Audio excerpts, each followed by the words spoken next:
Welcome to Wisdom Time. Okay, let's dive right in. Today we're tackling one of the oldest, heaviest questions humanity has ever grappled with. You know the one. It's the classic problem of evil. And for centuries, this puzzle has felt like a total contradiction, a logical dead end that has stumped some of the greatest minds in history. But what if the problem isn't the answer we're looking for, but the question we're asking? What if the very way we frame this is where we're going wrong? The source material we're digging into today gives this shockingly direct answer. It doesn't just try to solve the problem, it basically flips the whole table over and says the premise, the idea that God creates evil in the first place, is just wrong. Now, to really get our heads around this, we don't need to get bogged down in complex theology. Not yet, anyway. All we need are a few simple examples from our everyday lives that actually show a much deeper truth about how reality works. Let's start with this. Just think about it for a second. Is shortness a real thing that gets created, or is it just the absence of tallness? You don't build shortness, right? It's just a word we use to describe having less height. And it's the exact same deal with light and darkness. Darkness has no actual existence of its own. It's not a thing, it's not some kind of energy, it is literally just the absence of light. You can't switch on a darkness bulb, you can only turn off the light. And you guessed it, we see this one more time with heat and cold. Cold isn't its own separate force. It's simply what we feel when there's a lesser degree of heat, of thermal energy. It's all about the relationship, you see, the comparison. Now, in Islamic theology, there's actually a fascinating term for this, ḥaqāiq-i and nisbiya, which translates to relative realities.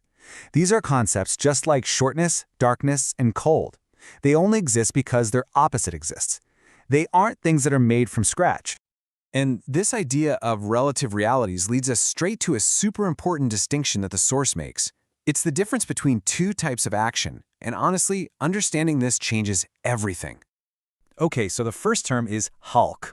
This means to create something out of absolute nothingness, to bring it into existence.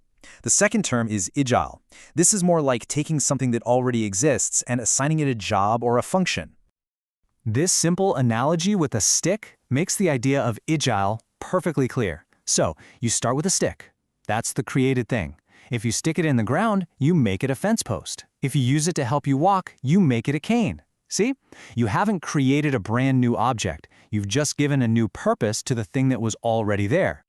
So here's where it all connects. According to this viewpoint, evil isn't something God creates from nothing. It's not ḥaqāiq. Instead, just like darkness or cold, it's an absence. It's a relative reality that comes from the use, the ḥaqāiq, of things that have already been created. All right, so that leads to the next big question, doesn't it? If evil isn't created, then why have this whole system of opposites in the first place? What's the point of having things like health and sickness, or light and dark, or good and evil at all? And the answer our source gives is pretty profound. It's through these very contrasts that we as humans can actually see and understand the divine names and attributes. They act like a dark canvas that allows the bright colors of the divine qualities to become visible to us. And check out these powerful examples. Think about it. Without feeling the pang of hunger, how could we truly know and appreciate the name Razak, the provider?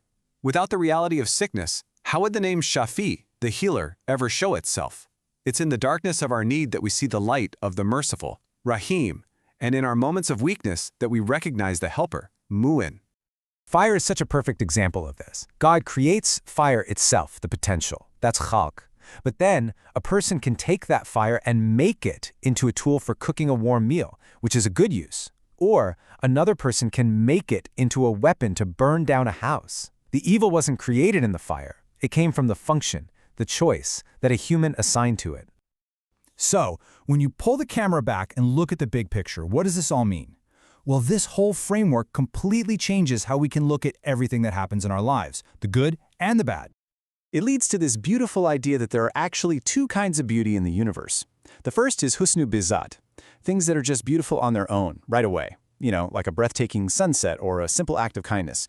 But then there's husnu bilgar, things that are beautiful because of the results they lead to, even if the thing itself seems ugly or painful at the time. This whole worldview is captured so perfectly in this famous line of poetry by Erzurumlu Ibrahim Haqqi. It means, let's see what the Lord does. Whatever he does beautifully. It's this profound statement of trust that everything that happens is either beautiful in itself or it's leading to a beautiful outcome down the line. So ultimately, this framework gives us two lenses, right? Two ways to see the beauty and the goodness in everything. We can see it in the thing itself, or we can see it in the beautiful purpose it's ultimately serving. So we'll leave you with this to really think about. If we make that shift, if we start seeing life's challenges not as these random, created evils, but as the necessary backdrop for goodness and mercy and healing to shine, how might that completely change the way we live our lives? We really hope this gives you a new and powerful perspective. If you enjoy these kinds of deep dives that really make you think, hey, don't forget to subscribe to our channel, like our video, and definitely turn on that notification bell so you don't miss our next explainer.